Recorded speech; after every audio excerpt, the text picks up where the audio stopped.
And no one, I mean no one, is paying to see Angel Reese attempt to play basketball. Hell, not even Mama Reese is paying to watch this lack of skill. When Caitlin Clark suffered a left quad strain on May 25th, 2025, the WNBA could not afford to ignore the picture painted by the numbers.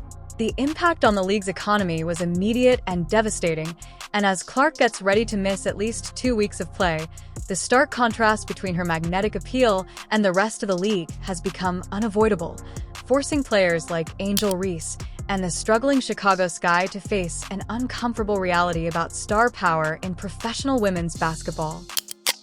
You can't tell me that the Caitlin Clark effect isn't real.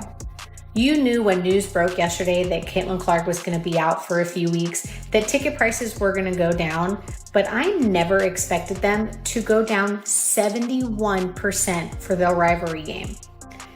When the WNBA's carefully crafted economic momentum collapsed like a house of cards, ticket prices for the Indiana Fever games fell by an astounding 42% overnight, from an average of $1,370 to just $80. This wasn't a slow decline or a market correction. Rather, it was an instantaneous realization by fans in the marketplace that the product simply wasn't worth the same price without Clark. Indiana Fever ticket prices to games over the next 2 weeks have dropped 42% since Caitlin Clark's injury announcement. An average ticket price of $137, all the way down to $80. People are selling their tickets. Definitely can't get face value, so what do? They just continue to lower and lower and lower and lower and lower the price. As word of Clark's absence spread, the Chicago team, which had made a significant investment in moving to a larger venue, saw its ticket prices plummet. The team had moved their upcoming June 7th matchup against the Fever from the 10,387-seat Winrust Arena to the massive 21,000-seat United Center, specifically to accommodate the anticipated Clark crowds. The get-in price for what was supposed to be a marquee showdown dropped from $86 to just $25. The financial implications were swift and severe. To the United Center, the home of the Chicago Bulls and the largest arena in the NBA, expecting a marquee matchup between Clark and Sky Forward Angel Reese. Now here's where it gets sweet, all right? It gets real interesting right here. However, uncertainty looms as ticket prices for the game have plummeted dramatically following Clark's injury announcement. Oh my goodness. Since it became likely she will miss the June 7th game, ticket prices have dropped a staggering 71%. Oh my goodness. Following from an entry price of $86 to just $25 according to Tick. This economic collapse brings to light a basic reality that many WNBA players have been unwilling to acknowledge. The league's present success is not shared equally among its stars, while players like Angel Reese have received recognition and praise. The television viewership figures tell an even more compelling story about Clark's unique position in the women's basketball landscape, as Fox Sports analysis shows that games involving Clark and the Indiana Fever averaged 1.178 million viewers during the regular season, nearly tripling the viewership of other WNBA games, which averaged just 394,000 viewers. The financial data also reveals a stark hierarchy of drawing power that puts Clark in a tier entirely her own. This is a radical change in the appeal of sports television, not a small distinction or a slight advantage. As I told you earlier, these WNBA franchises that moved games like the Chicago Sky to the United Arena, you're screwed. You're done. You're cooked.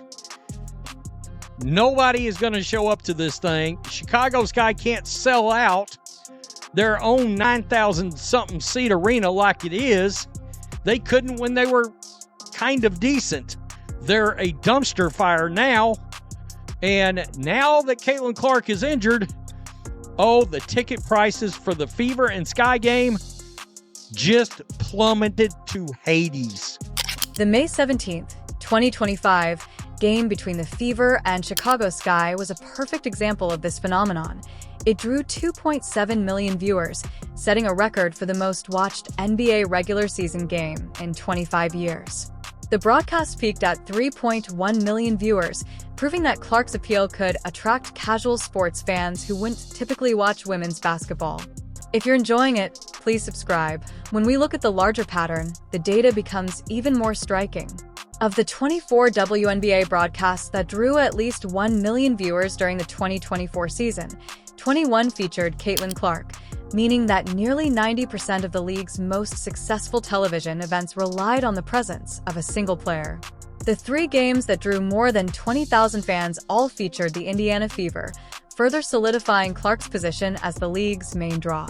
This single game generated more viewership than some playoff series from previous seasons, highlighting the magnitude of Clark's impact on the league's television product. We know that wherever she goes, she's selling out arenas. The ticket prices skyrocket. Like, even trying to get tickets to Carver Hawkeye Arena when they played the Brazilian national team at her old school was just insane prices. If she's going on the road, wherever she's going, ticket sales jumped by 140%. Average is $312. Like, that's crazy. No team in the WNBA as a whole better represents the harsh reality of star power than the Chicago Sky, who are currently sitting at 0-4 to begin the 2025 season and are in the awkward position of being winless, while their alleged rival continues to make headlines despite the injury report. Angel Reese, who has been Clark's main opponent since their college days, must struggle to stay relevant for a team that has had a hard time defining itself on the court.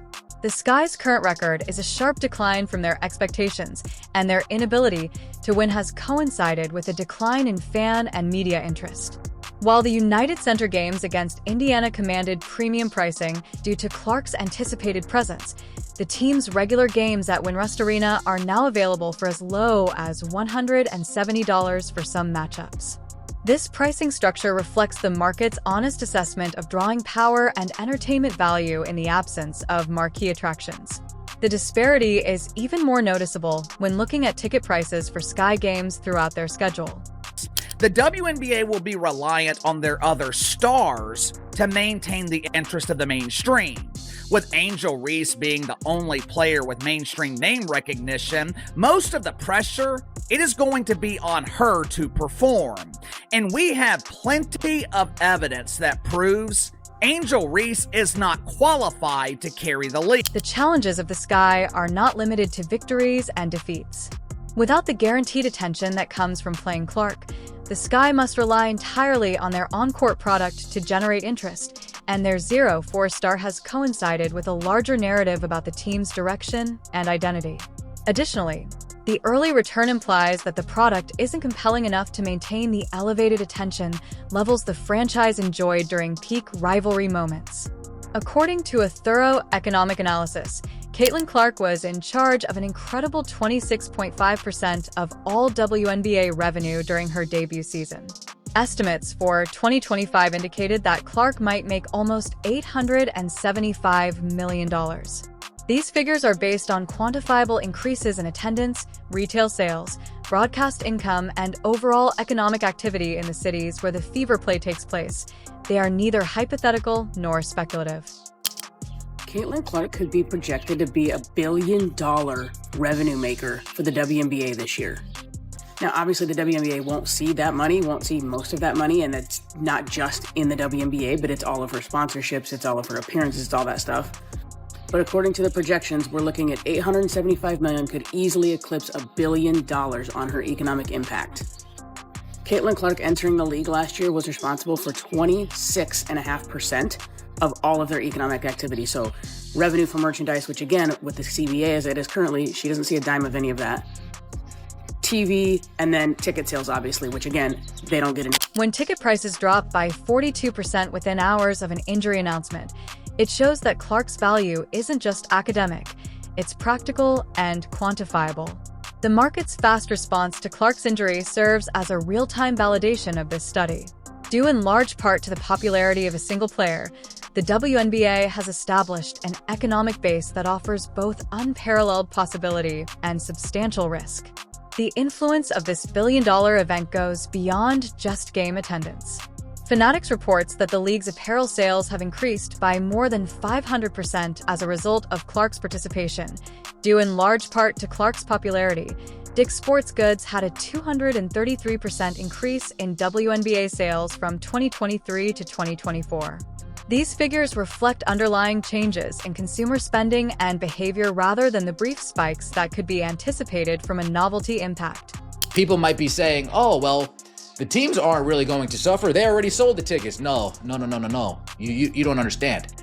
If the Chicago Sky moved into the United Center, and let's say resale-wise, they sold all 19,000, well, when only 9,000 to 10,000 show up, they're losing merchandise sales, they're losing food sales, they're losing beverage sales, they're losing big. They took a big gamble to get into that arena, and they're losing big because it's not going to be full, and those people aren't going to be buying things there. The WNBA is being given a clear signal about the brittleness of its recent success by the current circumstances.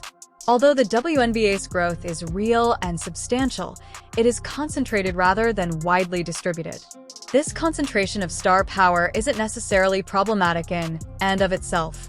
Many successful sports leagues have featured transcendent players who drive disproportionate interest, but the WNBA's current situation is particularly precarious because Clark is still early in her professional career and has already suffered her first significant injury. Clark's injury has exposed the league's dependence on a single player in ways that should concern executives, team owners, and players alike. The league's failure to sustain engagement levels in her absence indicates that efforts to cultivate and promote other stars have not yet progressed to the point where the momentum is sustained. The pattern set during Clark's collegiate career should have given league officials more warning indications when Clark was eliminated from the 2024 WNBA playoffs. Even if later games had fascinating plots and other skilled players, viewership for those games drastically decreased. Although acceptable, the 929,000 viewers for the Las Vegas Aces vs. New York Liberty's semifinal showdown was a significant drop from the 1.8 million viewers for Clark's playoff game. The ticket prices. This does not shock me at all. What did I say earlier? The WNBA was about to F around and find out, and these rival teams were going to be in a lot of trouble. Well, they're finding out. Kathy Engelbert, WNBA, you better start putting some respect on Fever fans' names, Caitlin Clark's name. Otherwise, this league, we got to remember, they lost $40 million still last year. All right? They're getting a new media rights deal. That thing won't be worth shit if Caitlin Clark was to either get really injured and couldn't play or decided to just say, I'm not going to play here anymore, I'm going overseas. TV networks have centered their programming strategy around Clark's appeal and injury forces. Thus, her absence has an influence on the entire WNBA ecosystem in addition to the Indiana Fever and their direct opponents. Readjusting expectations and marketing initiatives, the situation also emphasizes the significance of player health and injury prevention in a league where individual stars carry such significant economic weight. Merchandise partners who have made significant investments in WNBA products now have to navigate a marketplace where the primary driver of sales is temporarily unavailable for other players in the league. On the one hand, Clark's injury creates space for other stars to capture attention and demonstrate their own drawing power. But on the other hand, the immediate drop in overall interest suggests that the casual fans Clark brought to the sport may not remain engaged without her presence. When a single player's availability affects league-wide revenue and attention levels, the WNBA's medical staff training procedures and game management techniques become even more crucial.